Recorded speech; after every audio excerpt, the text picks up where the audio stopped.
बच्चों, आज हम पार्ट 3 गाय की चोरी, जो एक हास्य कथा है, उसे पढ़ेंगे, जिसके लेखक है कमलेश्वर जी। आइए कमलेश्वर जी के बारे में कुछ बातें जानते हैं। हिंदी के सुप्रसिद्ध लेखक कमलेश्वर जी का जन्म 6 जनवरी 1932 में उत्तर प्रदेश मैनपुरी जिले में हुआ था। इनके उपन्यासों पर कई फिल्में भी बनी हैं। 1995 को इन्हें पद्म भूषण से सम्मानित किया गया। 27 जनवरी 2007 को इनका देहांत हो गया। इनकी रचनाएं, उपन्यास 3 आदमी, एक सड़क 57 गलियां, काली आंधी इत्यादि। कहानियां राजा निर्बंसी, नीली झील, तलाश। आइए पाठ का सारांश सुनते हैं। यह कहानी मुंशी प्यारेलाल की है, जिन्हें शेखी बघाने की बहुत आदत है। गांव के पास किसी कस्बे में कोई मारपीट हो जाए, दान दिया जाए या कोई भी वारदात हो जाए और मुंशी जी को इस बात की खबर ना हो, ऐसा मुंशी जी से बर्दाश्त नहीं होता था। मुंशी जी उस स्थिति की कल्पना ही नहीं कर सकते थे कि किसी को कोई दुख या विपत्ति हो और मुंशी जी उसमें हाथ ना बटाएं, चाहे वो झगड़ा निपटाना हो या किसी घायल को अस्पताल पहुंचाना हो। एक ही वक्त में यदि 2 घटनाएं हो जाएं, तो पता नहीं मुंशी जी कैसे जोड़ जुगाड़ करके आश्चर्यजनक रूप से वहां पहुंच जाते थे। मुंशी जी अपने बरामदे में चश्मा लगाए, चौकी पर पालथी मारकर बैठे क्षमा की पहेलियां भरते रहते और आने जाने वालों को चश्मे से के भीतर से देखते रहते। पास के कटरे में बर्फ वाले सुखलाल ने अपनी पत्नी पर हाथ उठाया। यह खबर बिजली की तरह गांव में फैल गई। डॉक्टर साहब, जो मुंशी जी के परम मित्र हैं, उनसे दुआ सलाम हुई और बात चल निकली। मुंशी जी बोले, बड़ा जुल्म है। इन लोगों की आदत ही ऐसी है कि 4 पैसे आए नहीं कि दिमाग 7वें आसमान पे। कल सुखलाल ने बिना वजह अपनी पत्नी का सिर फोड़ दिया। डॉक्टर साहब ने आश्चर्य से पूछा, कब? अरे यही सवेरे। इत्तेफाक की बात है कि मैं मुख्तार साहब से मुकदमे के कागज लेने जा रहा था। राम नारायण के फाटक तक पहुंचा तो शोरगुल की आवाज सुनाई दी। देखा तो सुखलाल अपनी बीवी को मार रहा था। औरत का सिर फोड़ दिया।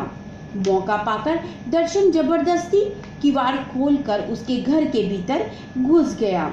उसके भी 4-6 डंडे पड़ गए। मुझसे रहा ना गया, मैं भी घर के भीतर घुस गया। बाकी खड़े लोग खड़े के खड़े ताकते रहे। सुखलाल किसी के बस में नहीं आ रहा था। मेरी काटी कहते कहते अपनी बाहों पर निगाह डाली और बोले, उसकी बीवी को अस्पताल पहुंचाया और सुखलाल को दर्शन के सपूत कर दिया। मुंशी जी को अगर कोई घटना का पता नहीं चलता या वे शीघ्र ही उसकी कड़ियां नहीं जोड़ पाते, तो उन्हें बहुत ही पश्चाताप होता और वे इधर उधर घूमते जब तक वे उस घटना की पूरी जानकारी ना ले लें। और हाँ, यदि कोई बात मुंशी जी को पहले पता चल जाती, तो वह पान वाले की दुकान से लेकर कोयला गोदाम तक और वकील साहब के नौकरों से लेकर मुक्की कपड़े वाले तक चर्चा छेड़कर बात को जानने की कोशिश करते और उसमें कुछ बातें अपनी ओर से जोड़कर सहनायक बनकर सबको सुनाते। एक रात ऐसा ही हुआ कि छप्पर वाली बूढ़ी काकी की गाय चोरी हो गई। काकी सोती रही और कोई गाय को चुरा कर ले गया। मुंशी जी चबूतरे पर चटाई बिछाकर सो रहे थे। सुबह काकी ने रोना शुरू किया तो भीड़ जमा हो गई। मुंशी जी की आंख खुली तो धोती उठाते हुए भीड़ में घुस गए। एक आदमी काकी से पूछ रहा था कि गाय कहाँ बांधी थी और तुम कहाँ सो रही थी? तभी मुंशी जी बोले, सभी यहीं सो रहे थे, मैं तो बाहर चबूतरे पर ही सो रहा था।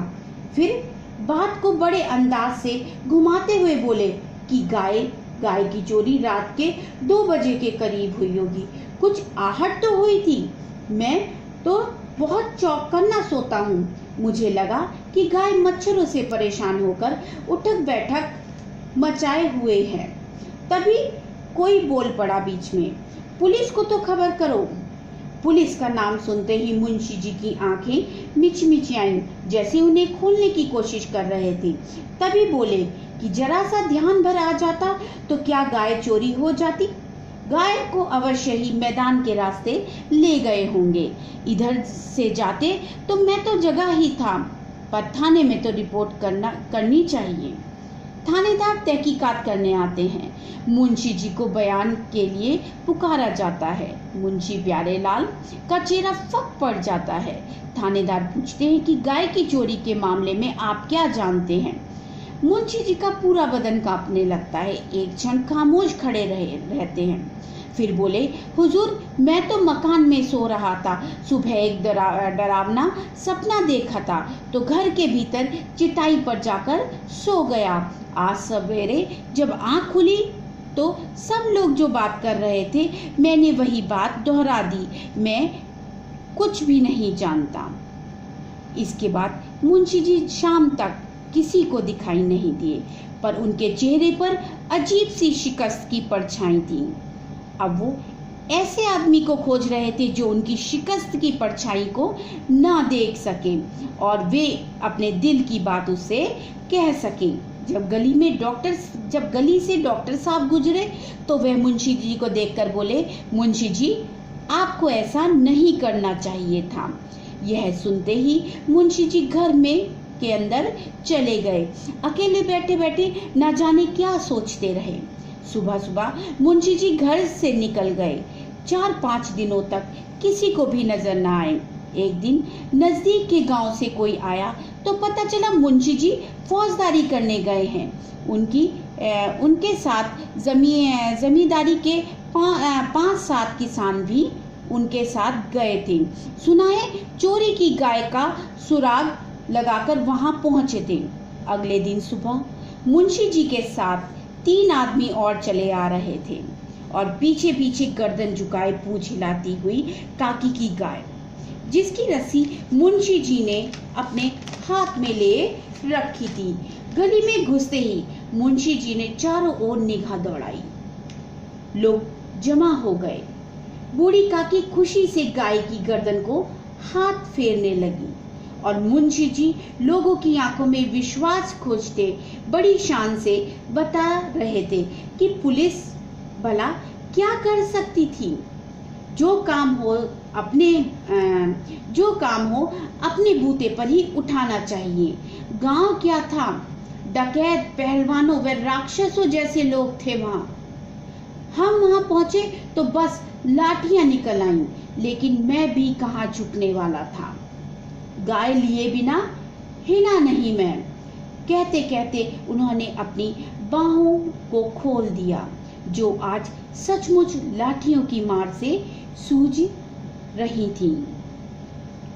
इस कहानी से हमें यह शिक्षा मिलती है कि हमें शेखी नहीं बगाड़नी चाहिए, क्योंकि जब लोगों को असली हकीकत का पता चलता है तो उन्हें दुख होता है।